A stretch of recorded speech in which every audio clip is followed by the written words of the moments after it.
Samahan niyo po at buksan ang mga Bible sa aklat po ng unang Korinto. 1 Corinthians chapter 4.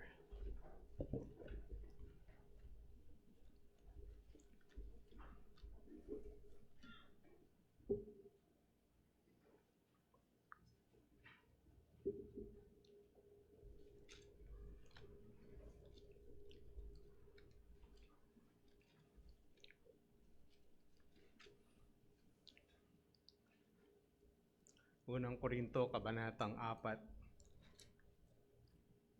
Talatang 6.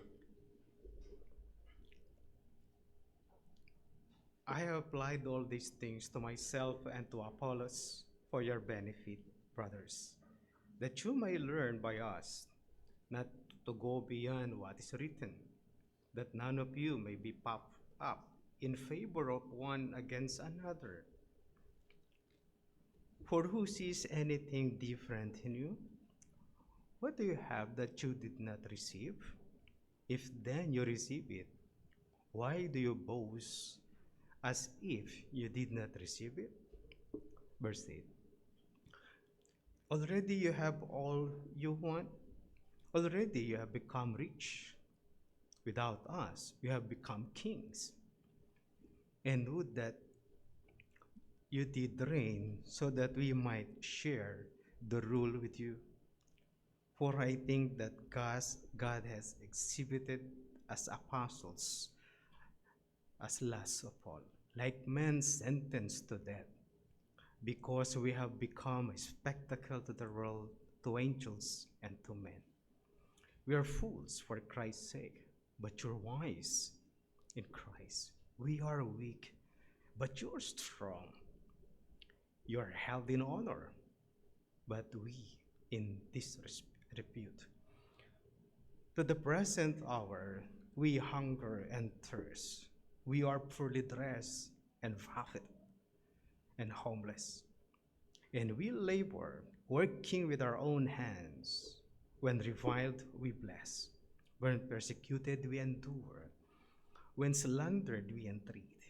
We have become and are still like the scum of the world, the refuse of all things. Manalangin po tayo.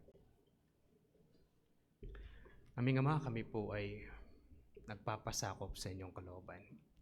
Humihingi po kami ng tulong, humihingi kami ng gabay.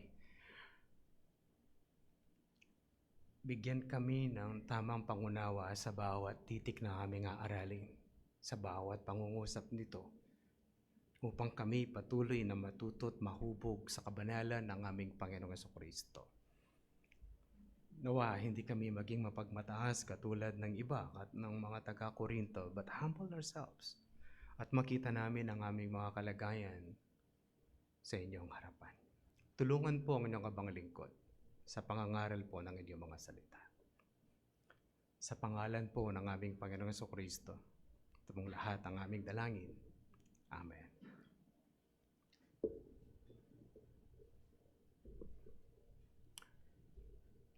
Kamakailan ay natapos po ang parade o yung paglimbo ng Nazareno sa Pangasinan. We call that libot. At nakauwi na siya sa kanyang tahanan. At when they do the report, kapag nanonood kayo ng balita, ang ibabalita sa inyo yung nagsuntukan, alam niyo, the Catholic have done something good for them in their belief. And then yung mga nagre-report, nire-report nila, nagsuntukan sila doon at nagkagulo dito, etc., etc. Finding things na negatibo at yun yung pinaka-highlight sa mga balita. Isa malungkot din, ano? I don't believe on that, pero ang issue hindi yung sa kanilang pagparade o paglimbon is on how the reporters do things.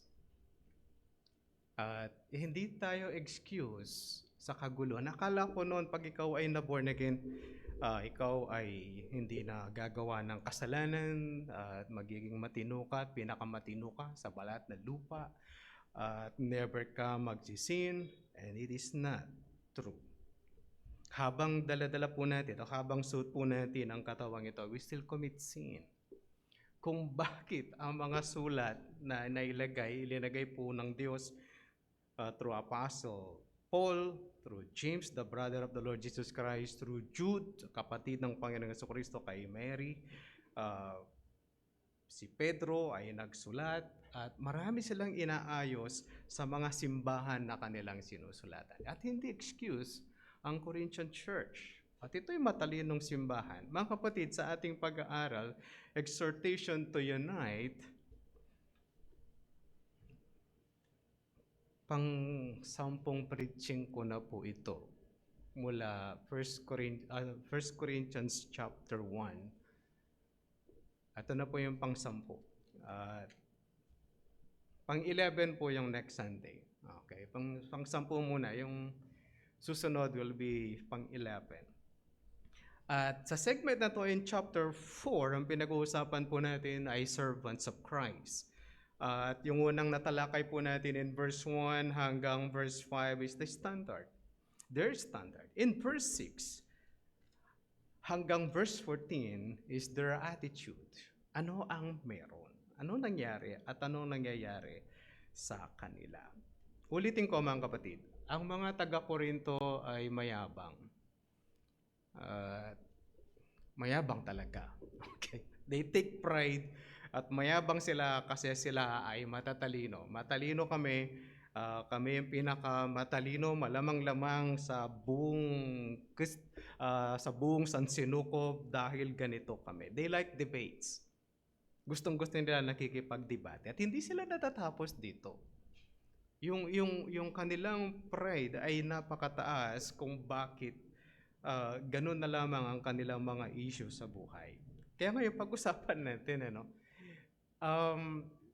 kung paano ito ina-handle ni Paul, madali ba? Masakit ba? Sa panahon natin, ang hirap-hirap magkukorek ng tao.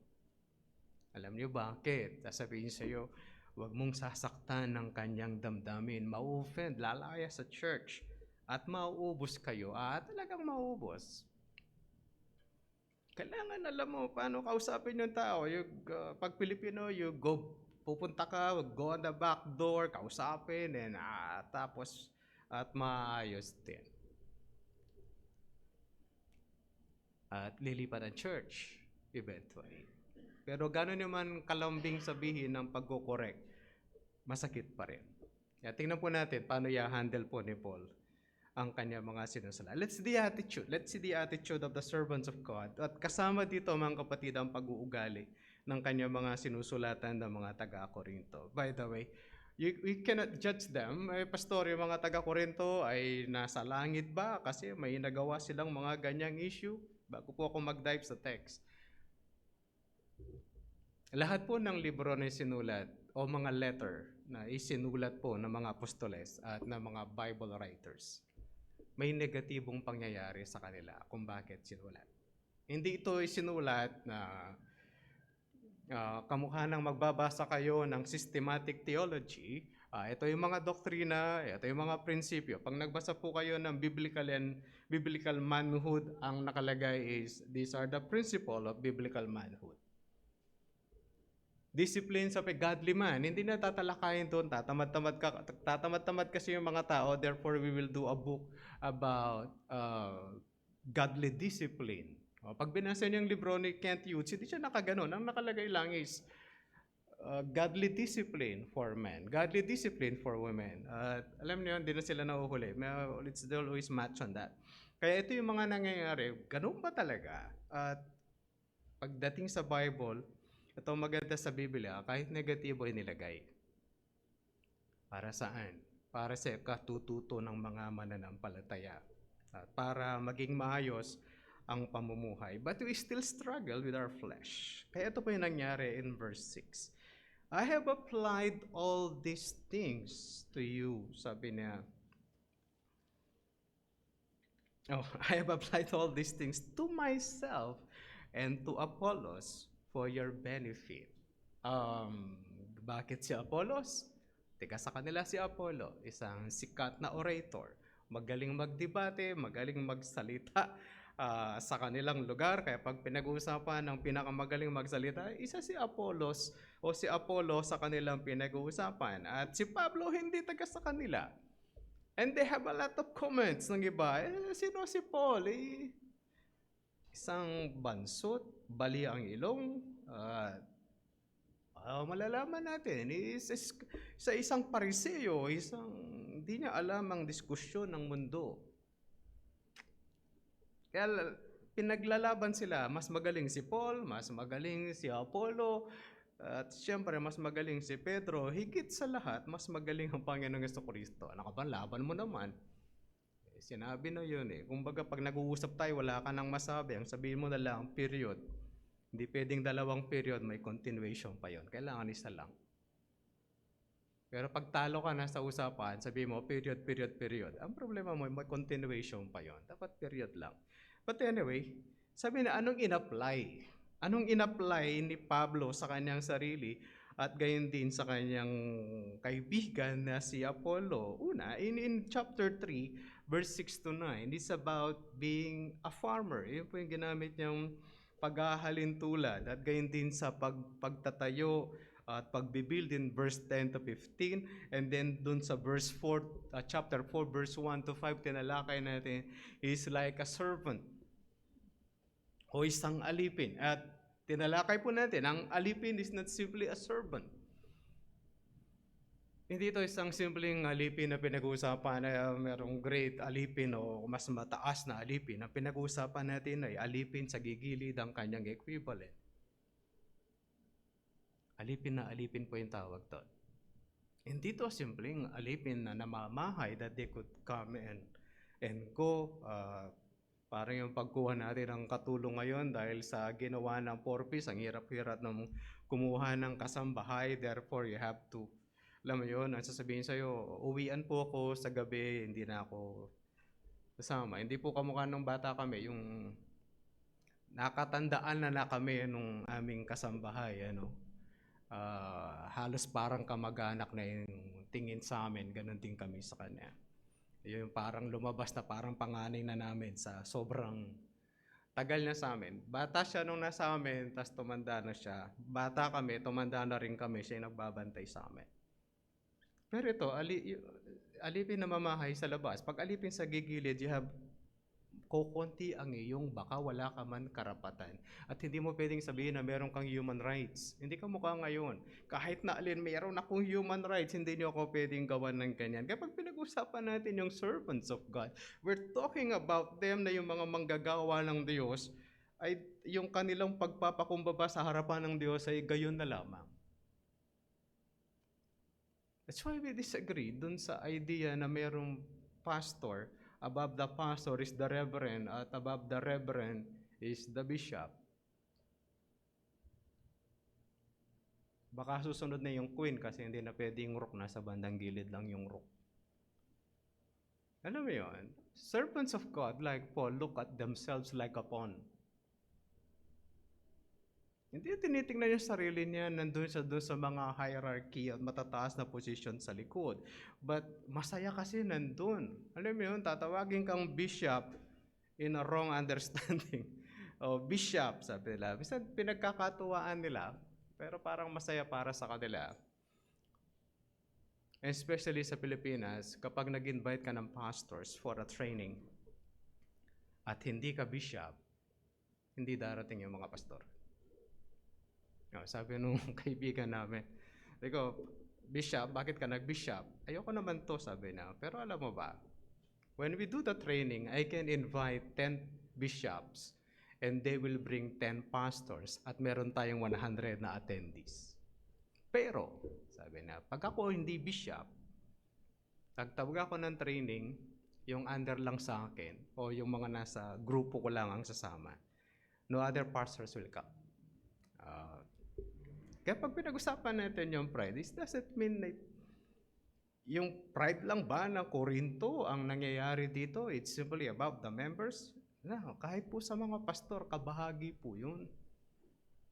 Parang ang sarap kasi bishop ang tawag sa'yo. Pag bishop, ang definition ay merong mga 5 pastor na under sa'yo. O yung hierarchy pala. Pero kailangan mag-reverend ka muna. Pag naintindihan niyo po yung English, nakakatawa, syempre. Ewan ko ba naman yung mga Pilipino, naintindihan naman, but they still, the pastor, the reverend, and the bishop.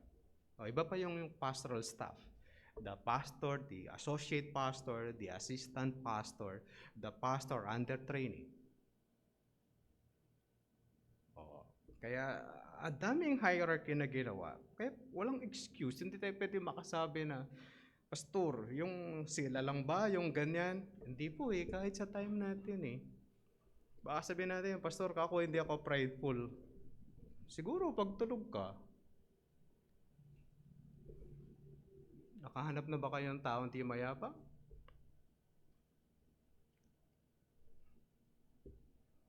Kaya nga yung Pilipino, sabi nila, they always go on the back door kasi mayayabang tayo, ayaw nating ma-offend. That's pride. Yung fried chicken natin, masyado nang marami siguro sa kakakain natin, but that's a sinfulness natin. Meron tayo mga ganun. Kasi sinasabi ni Paul, mga kapatid, mga taga-kapatid namin sa Corinto, in-apply namin ito ni Apollo. Kami ay mga servants ng Diyos at sa mga servants kami yung pinakamababang manggagawa ng Diyos. Kapag yung servant i-appreciate ng kanyang amo, ang sinasabi lang ng servant is, ginawa ko lang po yung trabaho ko. Hindi magyayabang sa kanyang amo, salamat, magaling po talaga kasi ako sir No. Sinasabi na, I have just done my part. Nagawa ko lang at ginawa ko lang ang aking part. Kaya sinasabi ni Paul, mga kapatid, alipin lang kami sa gigilid. Yun lang po yung level. Kaya huwag na natin itinataas. Kaya pinag-usapan natin yung attitude. Tingnan po, ipapakita ni Apostol Pablo ang attitude ng mga taga-Corinto. Kaya sabi niya, that you may learn by us not to go beyond what is written, that none of you may be puffed up in favor of one against another. Usapan talaga siya ng pataasan. At sinasabi niya, wag na tayo lalampas kung ano yung nakasulat. Hindi ko po alam kung sa Facebook nakakita kayo how they praise their pastor. Sabi ng isa, di ko nakita. Sorry, na-chismis lang. Sabi nung chismis, nung nililip up nila yung pastor nila, pastor, malapit na siya sasambay na malapit na siya doon, sasambay na siya. Hindi pa naman po umabot sa ganun. Parang malapit na sa ganun. But appreciation to pastors o sa ministers o sa mga manggagawa sa simbahan ay ginagawa pa. Tingnan po natin nakasulat sa Bible. First Thessalonians chapter 5. Samahan niyo po ako, please.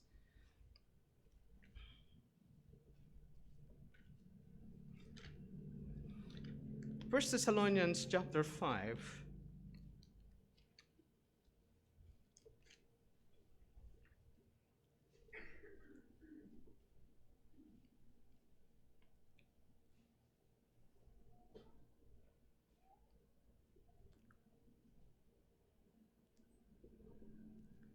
Verse 12. Ito po yung sinasabi ni Apostol Pablo sa mga taga-Thessalonica. We asked you, brothers, to respect those who labor among you and are over you in the Lord and admonish you. Ito lang po yung mga pinapagawa. And to esteem them very highly in love because of their work. Ito po yung we treat the pastors or the ministers hanggang ganito lang. Don't go beyond. Ganun din po yung binabanggit sa Timothy, sa 1 Timothy chapter 5. Let's move on. Sa Timothy chapter 5 verse 17.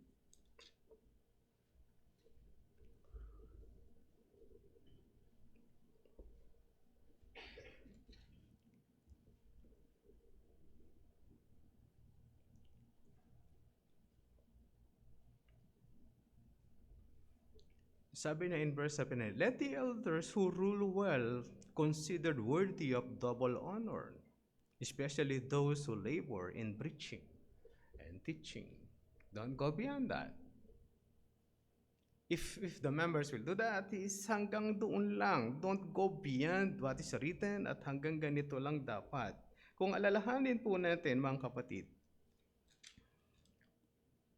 si Moses ay manggagawa ng Diyos.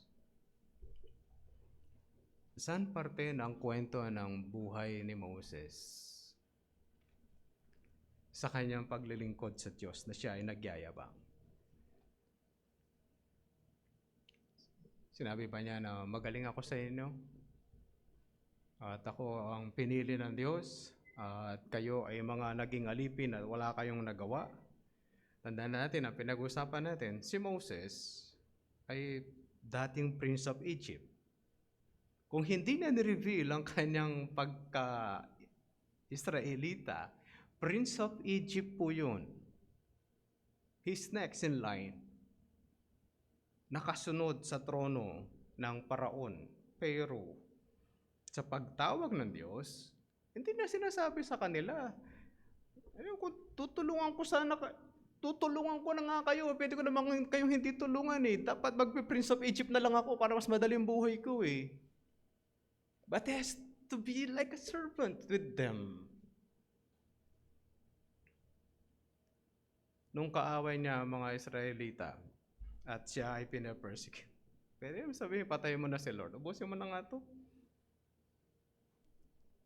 At kapag nagagalit ang Diyos sa Israel, na sana mas maluluwagan siya sa kanyang problema, ang sinasabi niya, Panginoon, nilabas mo ang mga yan. Huwag mo naman na silang, baka anong sabihin nila pag tayo ay, alam mo kung paano siya magmakawa sa kanila.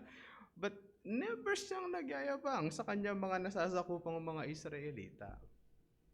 Kaya pag pinag-uusapan po natin ang mga manggagawa ng Diyos, hindi sila dapat nagyayabang. They should be humble enough in serving the Lord. At hindi pa po matatapos si Apostle Pablo. Kaya yung iba kasi tinataas nila, no?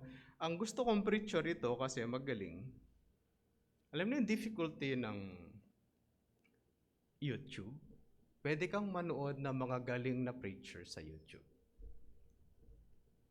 Pwede ka rin manood ng mga basura sa YouTube. Pero pag nakikita nila yung magagaling na preacher, dito lang tayo mag-a-attend kasi mas magaling yung preacher. Ito, hindi magaling. Ito, magaling. Kahit po sa Pilipinas, listening to a conference, kapag yung main speaker na Pilipino, na principal ng isang Bible school ang nagsasalita, inihintay po siya mag-speak. More than other preachers. Kahit Amerikano pa yung foreigner pa yung kasama niya mag-speak, mas inihintay nila yung Pilipino na yun na mag-speak. Pag ito mag-speak, we better listen. Parang ganon. Mas magaling ba siya? Magaling po talaga siya. Magaling din po yung ibang mga preachers. Magaling din po yung mga pinapaunan nila. On the conference, merong unang mag-i-speak. Isa lang po yung assignment doon. One preaching lang siya. Tapos noon, darating na lang siya ulit. O makikita mo na lang siya ulit sa pulpit kapag merong question and answer. Bisa parang tinitingnan. Mauuna na yung pinakamahina. Tapos hintayin natin mamayang 2:00 yung pinakamagaling. Doon po kasi nilalagay yung pag inaantok na yung mga nag-a-attend. Dito natin, hintayin natin siya, 2:00 na siya na yung mag-preach. He is good? Yes. Magaling talaga. Pero dapat ba natin itaas yung isa, yung magaling na magaling para sa atin? O di ba sila magaling? Hindi ba ako matututo doon sa other preachers? Matututo ka talaga kahit alin dun. Kahit alin dun sa mga nag-speak, matututo ka sa kanila. Ang dami mong malalaman is simply listen. But pag alam mo yun, may choices po tayo. Pagka gusto mo, ito lang magaling and then yung nandun ka, hindi ka nakalahati na lang ang nakikinig sa iyong kaisipan, then yung learning ay kakaunti. Pinapakita lang yung kayabangan ng mga tao. Verse 7. For whose is anything different in you? What do you have that you did not receive? Anong pinagyayabang nyo? Sabi ni Paul, na hindi nyo tinanggap. na hindi binigay sa iyo. Sa atin, anong meron ka na hindi binigay ng Diyos sa iyo? Pastor, ako matalino. Oo. Binigyan ka ng Diyos ng utak na maraming circuit para mabilis ka mag-isip. Pero, meron siyang binigyang talento na magaling kumanta na hindi mo kasi talino, pero pag kumanta, marirelax ka. Meron ding magaling tumugtog na hindi ganun kagaling kumanta. Pag tumugtog, magbe-benefit ka. Paano kung lahat tayo ay Albert Einstein ang utak? Masaya, di ba? Sana nga. Sino maghahalo ng semento? Sino magtitipag ng bato? Lahat tayo gumagawa nag-aaral lahat tayo ng physics. Pinag-uusapan lahat, paano nahulog yung mansanas? At nakatingin lahat tayo sa mansanas, na hindi pala, bayabas lang yung sa atin.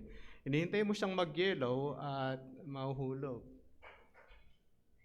Bakit nahulog yung mansanas at lahat tayo nakatingin sa bayabas natin? Habang si Wang Tamad nakahiga doon sa baba at nakanganga, hinihintay niya malaglag. Paano kung Einstein lahat tayo? At kinocompute lahat natin ang theory of relativity. At gagamitin lahat yon para magpasabog ng atomic bomb.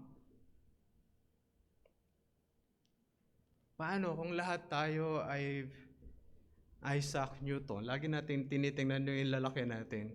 Ang lalaki ko lang ay sasabihin niya na mayroong Diyos. Okay, let's study ang ating thumb. Ay, sino magluluto?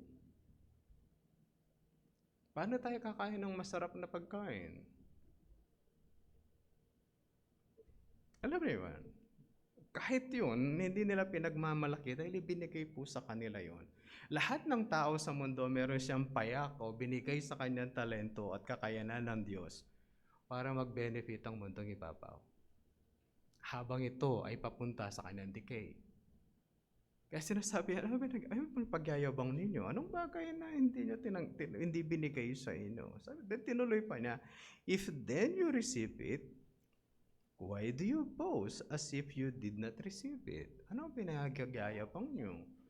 Of course, pag pinag-uusapan po yung Korinto, yung kanilang talino, naipanganak sila sa isang komunidad na usapan at pinag-uusapan sa kanilang komunidad ang pagiging matalino at sino pinakamatalino sa kanila. So, lang hihinto ang palengke kapag may debate. Kapag may debate, wala mo na magtitinda, let's all listen at punta muna tayo lahat doon at pagkikinig tayo sa kanila. Who is better? Ang sinasabi ni Paulo, sino nagbigay ng talino sa inyo? Diba ang Diyos? Anong pinagyayabang nyo ngayon? Unless you have worked for that. Paano mangyari yon? Ako ay gumawa ng utak at tinalagay ko sa aking ulo at linagyan kong maraming ugat at alam mo yun, nilagyan ko siya ng mga maraming battery. It's the battery of cells, hindi po yung baterya ng may pusang maitim. Nilagyan ko siya para pagka nagdidikit-dikit yun and they function accordingly. Ayan po yung nangyayari sa utak. Ako yung gumawa nun. Ikaw ang gumawa. Ikaw ang gumawa ng cells. No, it's just God gave you that. He did not. Verse 8. Already have all you want. Already have become rich. Without us, you have become kings. Ito, nagalit na yata si Pablo. Exclamation point na nilagay. And would that you did reign so that we might share the rule with you. Maging hari na kayo kahit wala kami. Kayo ay mayayaman, kami hindi kami. Sana nakisama kami din. Sana share tayo sa kayamanan ninyo. Mga kapatid, he's correcting something. It's their pride. Ito yung mga mananampalataya. Pastor, pupunta ba yan? Nasa langit ba yan? Siguro naman. Bakit? Tawag sa kanila ni Paul, brothers .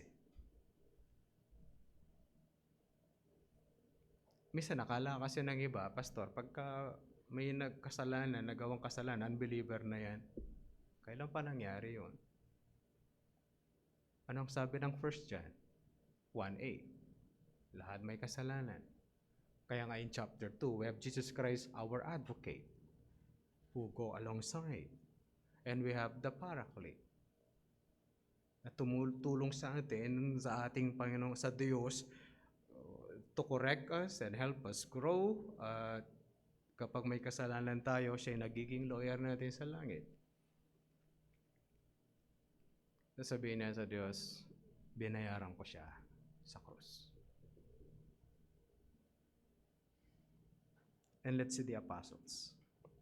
Verse 9. For I think that God has exhibited us apostles as last of all. Ito na po yung apostles. Kanina yung mga Korinto. Ito kayo. Ito yung mga apostles. Ito yung pinagkukumpara ninyo. Maliban sa sinabi nila dun sa una, ang mga apostoles at yung mga manggagawa ng Diyos na pinagkukumpara nyo sa bawat isa, we're simply builders, they're simply like farmers, they're simply like servants of God. Alipin sa gigilid sa definition ng Pilipino. Kaya sabi niya, for I think that God has exhibited us apostles as last of all. Hindi sila nauna, like men sentenced to death, because we have become a spectacle to the world. Ginagamit po yung spectacle kapag mayroong mandirigma na nanalo o hari nanalo sa giyera.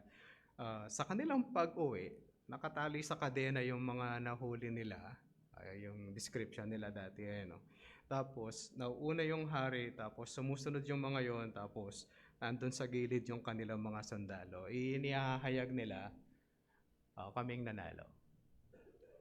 Yun yung doon sa king.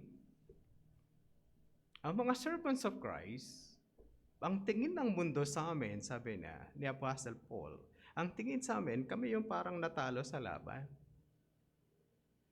Bakit yung kami pinagkukumpara? Ito lang yung kalagayan at tingin ng mundo sa amin. Tapos kayo mga mananampalataya, pagtataasan nyo, no, we're simply servants. At ang tingin ng mundo sa amin ay mga natalo sa laban.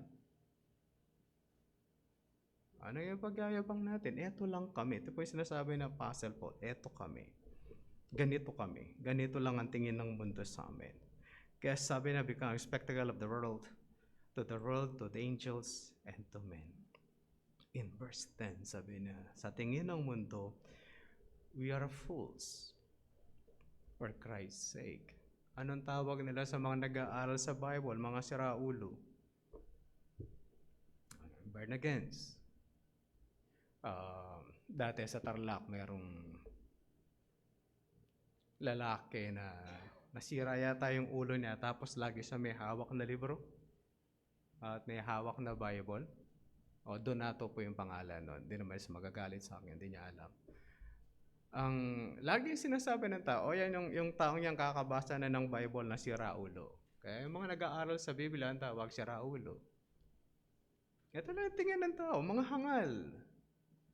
Pag nag-aaral sa Bible, hangal ang tawag ng mga tao. Walang kwentang mga nilalang. Mga yan, wala naman. Ganyan lang, mga siraulo, naglipa na, dumami sila, nagkalat sa balatang lupa. Ito ang tingin ng tao sa amin. Yan po yung sinasabi ni Paul. Huwag na kayo magtaasan. Then, we are fools for Christ's sake, but you are wise. Tingnan sa tao sa amin, we are fools, at kayo matatalino. Mga pantas ang kaisipan. We are weak. Ano sila? But you are strong. You are held in honor, but we are disrepute. Ito lang yung etong tingin ng mundo sa amin. Kayo, kung yan ang gusto ng tingin nyo sa sarili nyo, na pataasan kayo, well, that's not proper and good. Tapos sabi pa niya, to the present hour, we hunger and thirst. Gaano kahirap ba ang buhay ni Apostle Paul nung siya ay nung nandito pa siya at naglilingkod sa Diyos? Kailangan siyang mag-tent make, gumawa ng mga tent para sa merong kitain. Ang tingin ng mundo, yung mga pastor ay mayayaman. Meron pong mayaman na pastor. Pastor, yung mga may jet, nagpakayaman po yon. Okay. Marami sa mga yon ay false teachers. But not everybody na pastor ay sa panahon po natin mahirap. Hindi po. Marami pong mayaman. Siyempre, kung malaki po yung church na inahawakan po nila, malaki din yung love gift para sa kanila. But si Apostle Paul, nung siya nagmi-ministeryo, especially in Corinth, kailangan siyang mag-tent make. Kailangan niyang gumawa ng tent kasama si Aquila at si Priscilla para meron silang magamit in their ministry. Pero nung tumulong ang Macedonian churches, he stopped and start teaching.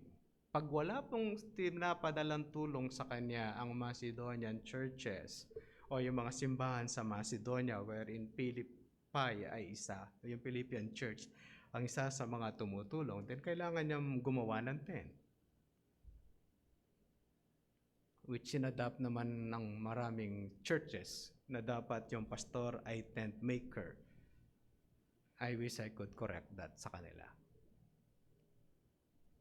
When we send someone to a mission, then we support. Parang nakafocus yung manggagawa ng Diyos sa Bible study, nakafocus yung manggagawa ng Diyos sa pag-aaral ng salita ng Diyos, at para maituro ng maayos ang salita ng Diyos. At hindi magmukhang basabos yung manggagawa po ng Diyos. But, sorry for that term. But ito po yung nangyayari in those days. Wala pang mga mission organizations, etc., etc.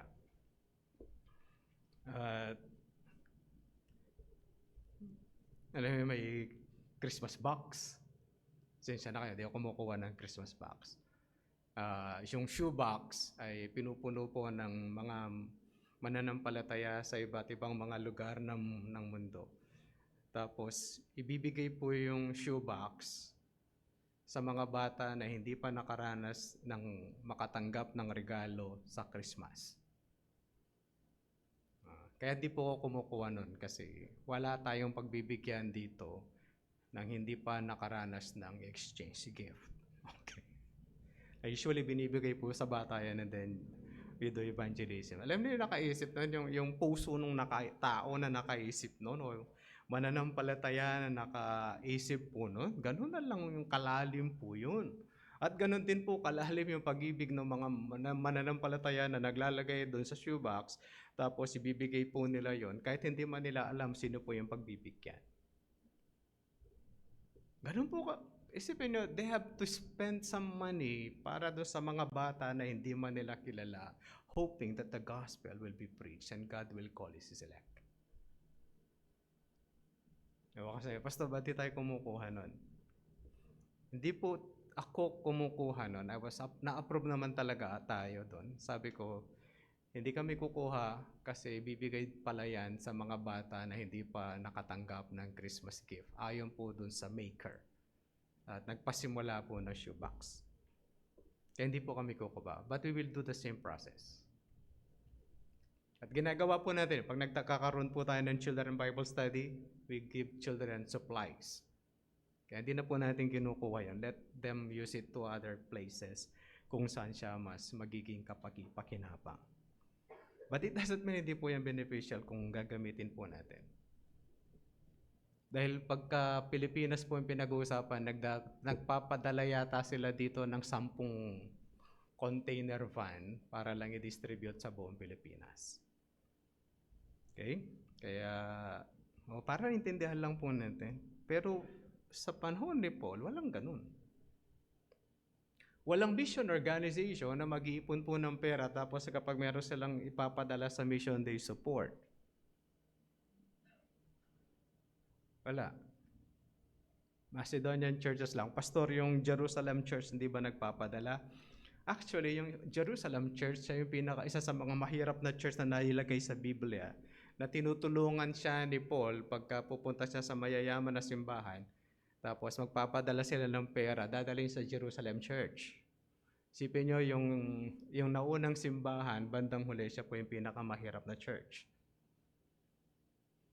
Yung mga Hudyo yun, at under sila ng Roman government.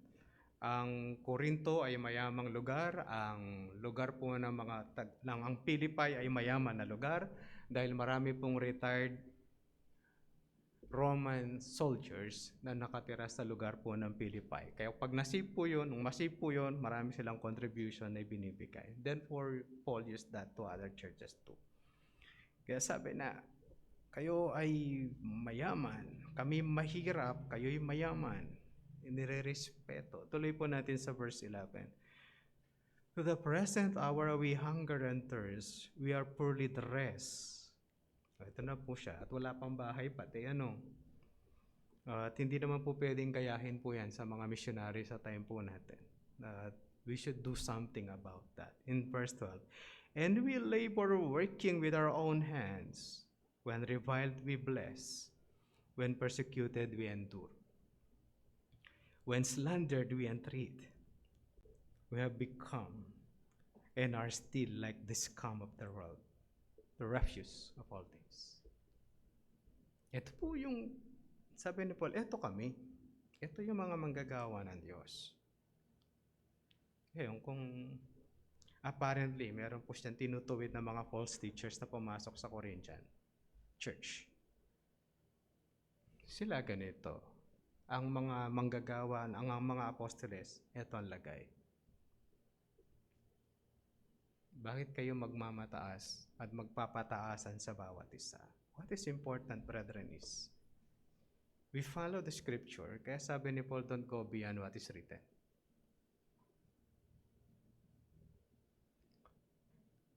Paano natin dito trato yung mga manggagawa ng Diyos? Treat them equally.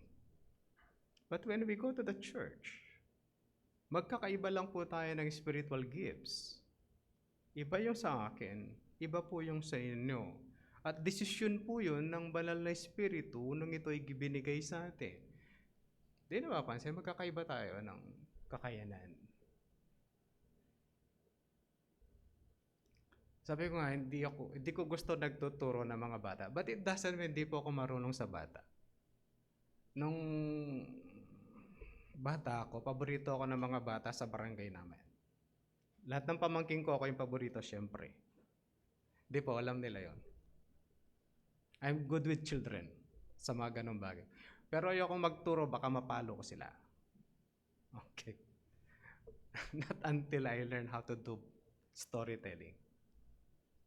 It can work. Ano po, merong panahon na uwi ako sa bahay namin, tapos Christmas time, siyempre, bakasyon ako, nandun ako. Then, ang request ng mga bata, Tito, pwede bang mag-storytelling? Pero meron mas magaling sa akin mga teachers na gumagawa yun dito. Na hindi nyo sila kukurutin at hindi nyo sila papaluin pag nainis na kayo. Kakagatin mo lang yung labi mo, okay na kayo, ano? Sa amin, hindi. Iba-iba po tayo. Pinipilit kong matutong mag-gitara at talagang ayaw niya sa akin. Ano po? Talagang ayaw. Ewan ko ba, ba't gusto niyang umalis sa daliri ko? Piras lang ng... Pag nakikita ko naman yung tumutugtog, gaganon lang siya eh. Nanggigigil na ako, ayaw pa niya kumapit. Ba't siya nakaganon lang ako, ganon, kalakas ko na ayaw pa. Alam niyo po yun? Iba-iba tayo ng ganon. Merong medyo matahimik sa atin, merong konting madaldal lang. At siyempre, merong nagmamay-ari ng mic lang.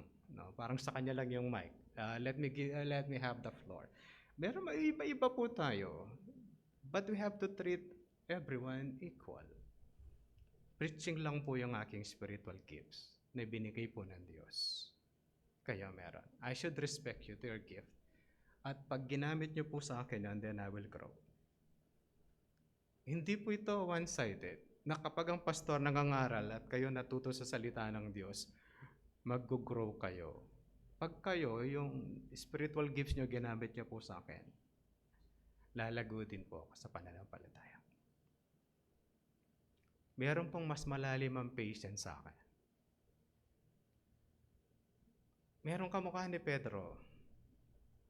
Isang tanong, isang sagot. Ang bilis. Hindi po ako yun. Kahit po sa aming mga manggagawa na Diyos pag nag-uusap kami, huli-huli talaga ako nagsasalita kasi babagal talaga yung sana Albert Einstein ngayon sa akin o kaya Charles Haddon Spurgeon na mayroong 7 messages in 1 verse. Ano, naka 7 verses na ako, isang message pa lang ako. Isang verse 7, ang galing, sana nga ganon. Pero kinuha na siya ni Lord, nag-iisa lang yon. Yun lang ibang ganon. There is only one Charles Haddon Spurgeon na nabuhay sa balat ng lupa, na gumawa ng commentary ang kanyang preaching. Pag pinagdugtong-dugtong makakarating sa buwan, makakabalik. O, sana nga ganon tayo kagaling. O, pag kami tinanong nyo, ano sa'yo, Pastor? Outline lang. Okay na. Ayun lang po sa amin. Hanggang doon lang yun sa akin. Hindi kami parehas. Tayo rin po. Pinagsama-sama, then let's humble to one another and let's see how we can serve one another. And don't go beyond the scripture. Ano ibig sabihin? Merong mayabang na mayabang magsalita at kitang-kita yung kayabangan. Meron naman yung nagpapakumbaba. Sa sobrang pagpapakumbaba, nagyayabang din. Di kasi ako ganito lang eh. Just go on there. Ito. Then let's serve. Intindihan po natin. Hindi naman yung pwedeng sakupin mo ang lahat, hindi ka mag-grow. Hayaan mo rin kami maglingkod sa'yo. Hayaan ka namin maglilingkod sa amin. At hayaan natin maglingkod din tayo sa iba para ang lahat ay lumago sa pananampalataya. Ulitin ko, no? Bakit ako sumasama sa mga association ng mga tarem? Sa mga pastors. Disagree ba ako sa maraming bagay sa kanila? 90% I disagree. 90% po. Ano ang ginagawa mo doon? At talaga simple idea. Hindi po ko ganun kagaling, hindi ganun karami ang aking kaalaman. Pero sinong mag-i-impart sa kanila ng mga bagay na alam ko? Na pwedeng ikakalago ng mga manggagawa ng Diyos. Nakasama ko sa association. Totoo, gagamit ang Diyos. Di kaya ako yon. Bakit hihintayin ko pa yung iba at bago ako sasali sa kanila to help them? Pag nandun ako, baka sakali. Baka ako yung tinawag to help them. And sometimes, nakakatulong naman po. At sana may natututunan sila. Kaya mga kapatid, let's continually serve at huwag tayong magyabang. Kung ano po yung nakasulat, yun lang po yung ating gagawin sa buhay na to. Manalangin po tayo. Panginoon, salamat po.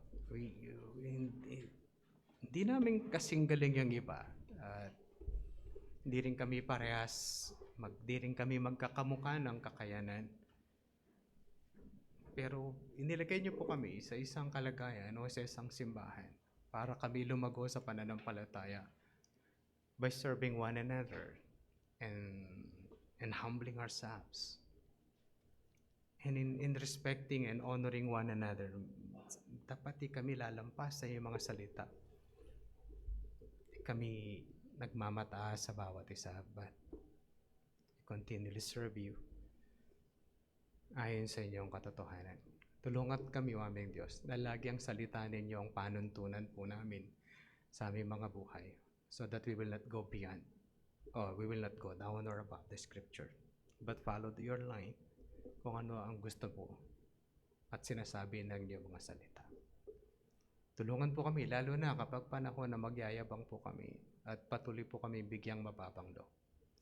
Sa pangalan po ng aming Panginoong Jesucristo, ito pong lahat ang aming dalangin. Amen.